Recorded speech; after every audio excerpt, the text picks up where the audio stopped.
Hello, and welcome to The Powers in You with host Leora Leone. Today's special guest is David Rippy. David, how are you? Great, Leora. Thanks for having me on. And I like your work. I've followed it, for some time, and that's one of the reasons I wanted to be on your show. David, I want our viewers to know what an amazing guy you are, and you're so inspiring. Let's talk about your story. You go ahead. I know at 25, your life changed. So go ahead and tell us.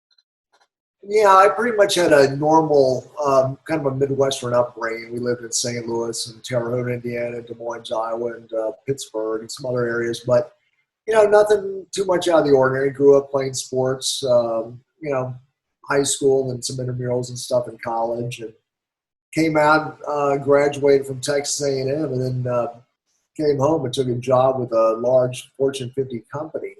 And about 3 weeks into that position, my life changed dramatically. And I found myself in the woods, 3 o'clock in the morning, in a crushed little Subaru. And I'm 6'2", so, I was fortunate enough that I didn't have my head removed or decapitated because, the roof was caved in around me and the windows were all blown out. Wow. Okay. And so people came to the rescue. You were in the hospital. Yeah, I was pretty lucky, I think, in some ways. And, what happened was being at 3 a.m., this was before GPS and smartphones were in commercial use. So my friend literally luckily got out of the car. It was all crumpled in around him as well. He was driving.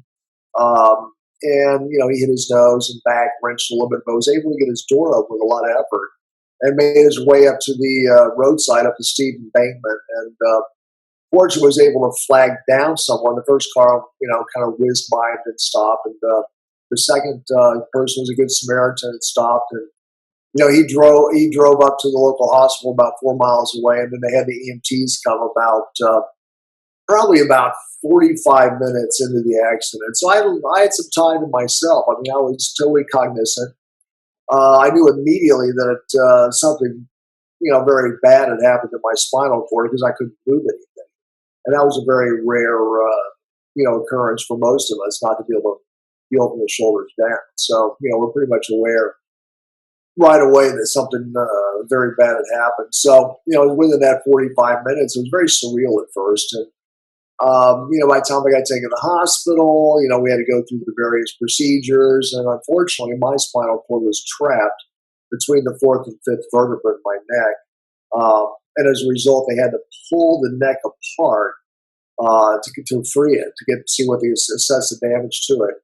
And that involved about 130 pounds hanging off tongs, placed about 2 inches above my ear, hanging off a steel wire, and a pulley system.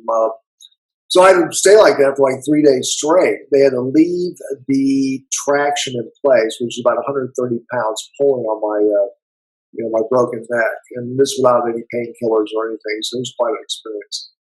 During that time period, you were in and out, kind of, or were you Well, that's a good question because it makes you wonder when you're in a situation like that. You just pass out from the pain, or you're just so mentally derailed that you really don't know what's going on. What happened to me was I was very cognizant, and during the entire procedure, and very cognizant through the 3.5 hours of adding additional weights to the wire. We first started out with 20, and that hurt a lot. Then we went up to 30, and then 35. And each time, in between about every 10 to 15 pounds, they would take more X-rays until finally, with 130 pounds on the wire, they were able to see, free the spinal cord. So you successful college graduate and a good job, and then boom, this happens. So when you finally do recover to the extent that you could recover, here you are, quadriplegic, right? At that point? Correct. And what are your thoughts initially? What are you thinking? Well, I think like a lot of people, I'm 25 years old, I'm young, I'm athletic, I pretty much, can do anything I want. It's pretty much, pretty much an open world of possibilities available to me. With the first couple of weeks, you kind of go through that that sense of depression in a sense, very sad. I mean, I can no longer move. I was very, like I said, I enjoyed a lot of things athletically and things like that.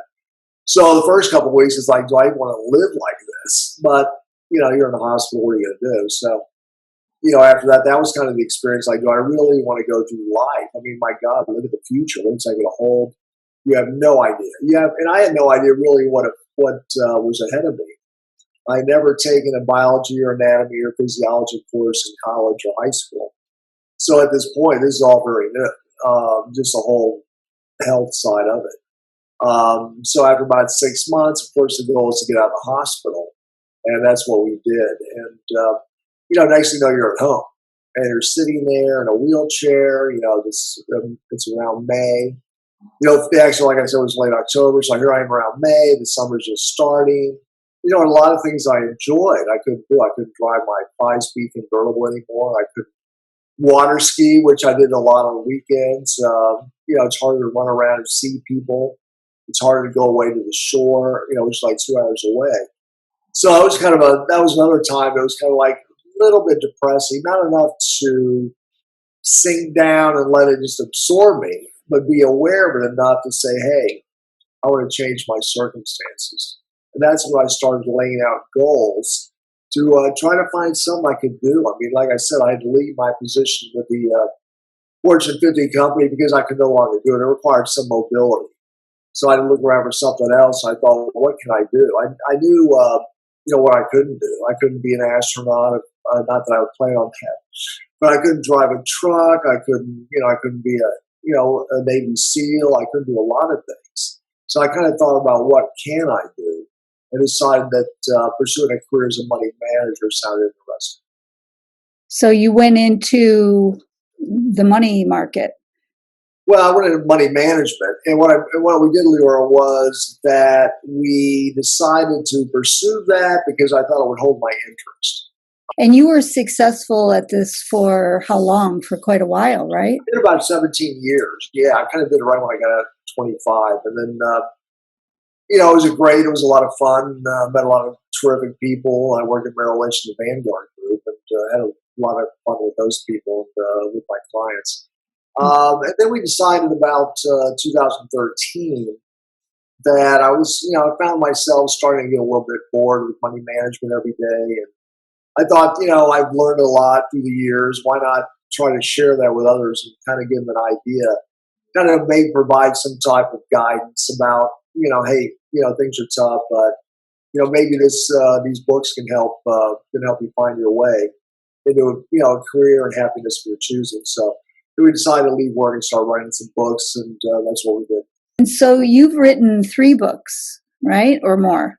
Actually, more now. And you weren't aware of it, but I've released 2 others, probably in the last month or two. And they're kind of one of, well, the first was Captain of My Soul. Captain. And that's basically about my journey, how I found acceptance, how I set goals to be able to find the career of my choosing. And then I went into how to hire assistants. I wrote a manual after that. Not really a manual, it's a book that's called Powering Through Paralysis. Okay. And how to survive and thrive with disability or disease. And that was 16 chapters on things I learned through the years living with a high-level spinal cord injury, from hiring assistants, transportation, setting goals, staying healthy. And then I put in something that led to my other books. I put a chapter on meditation and a chapter on using hypnosis for healing. And that kind of led into my third book, The Immortal Soul and Meeting Jesus. And when did you start getting into meditation? Probably right around the injury. It's kind of interesting. I really didn't stop, and I had one speed that was fast, usually when I was growing up, because I was very, kind of energetic and enjoyed being outdoors and things like that. So I really didn't discover meditation until one night in the hospital when I was having my usual stream of late night fevers. And one of the things that happens with this injury is that your temperature will spike up to about 103 or 4 for the first couple of months after the spinal cord injury. So every night I would find myself feeling my temperature rise. And couple this with the sleep deprivation, I found myself starting to hallucinate. So I wasn't lucid all the time.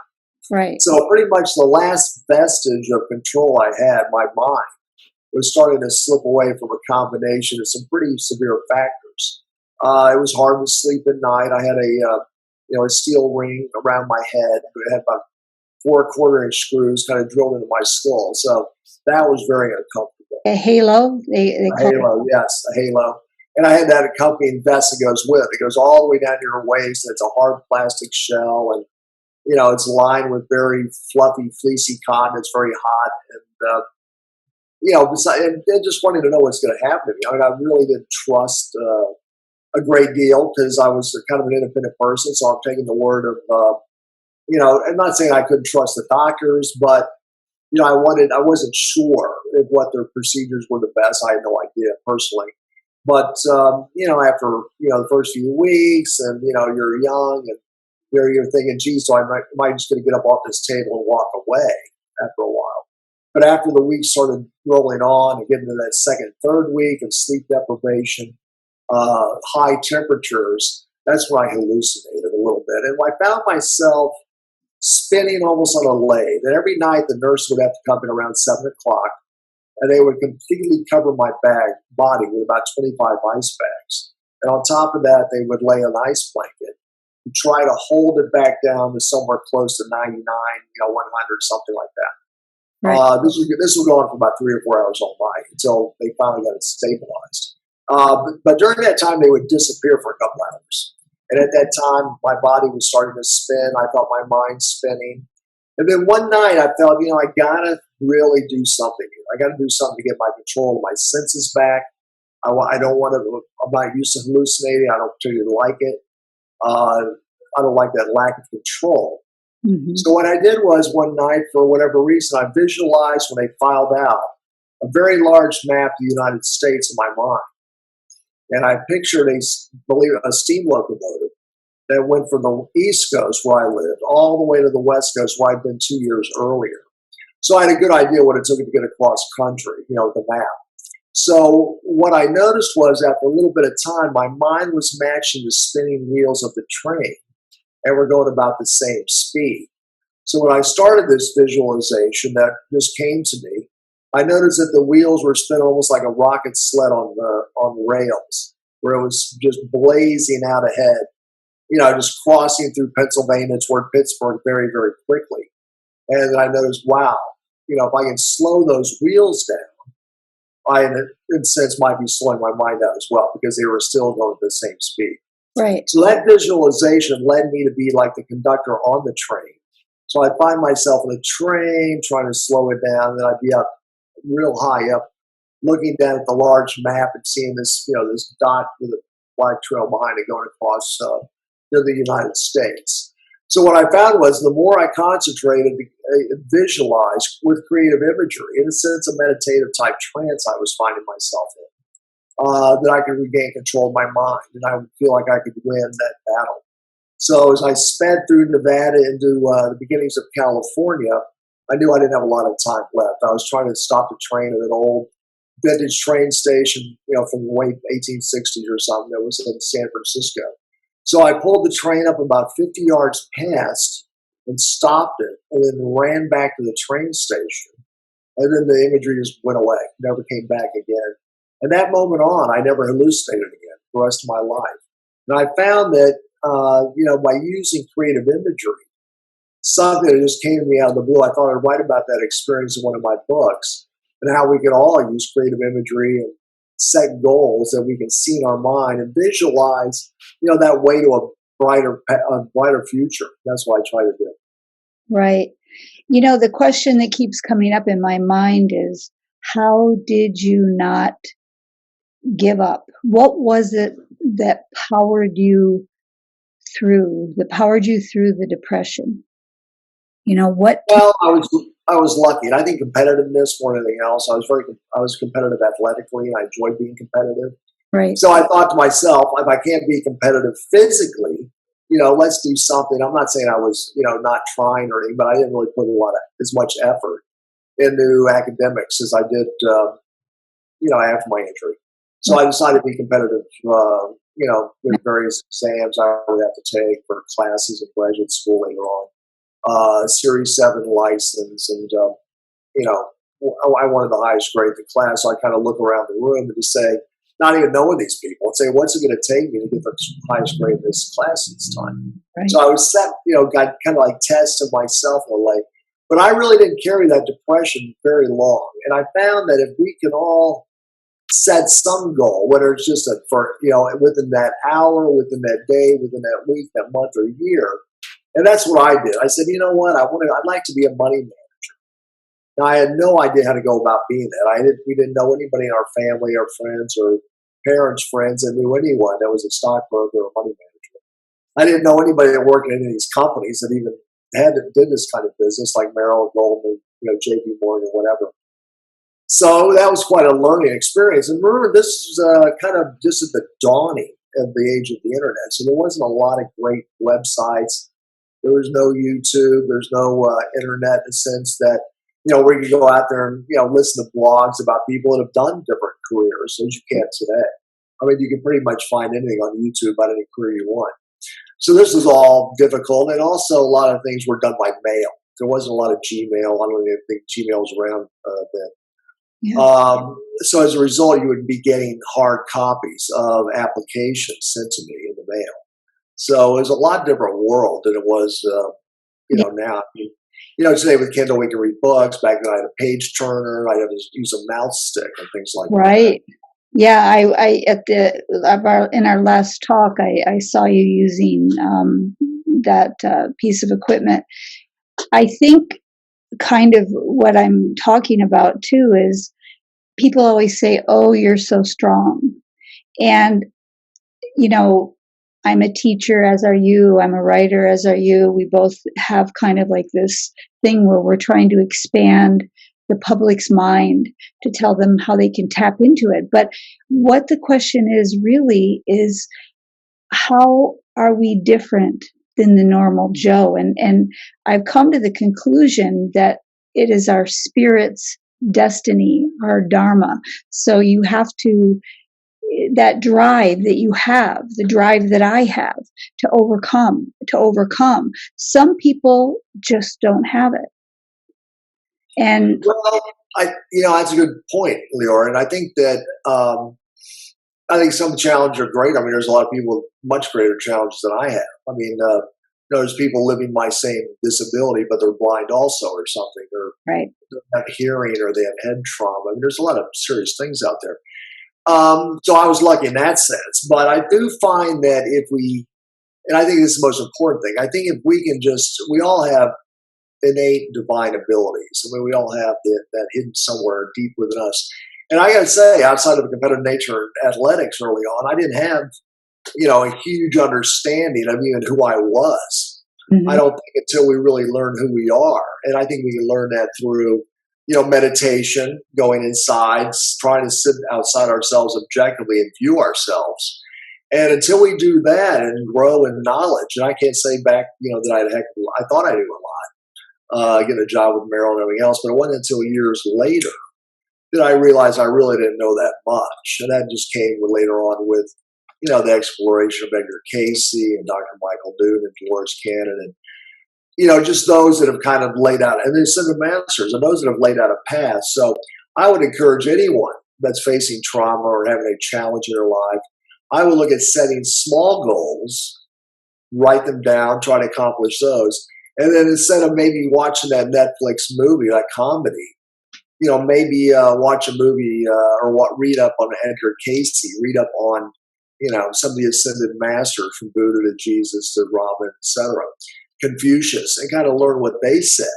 And I think you'll be amazed. I think you'll be amazed at how far you can come out of that depression, out of that sense of being able to move ahead and find strides that you never knew you could do.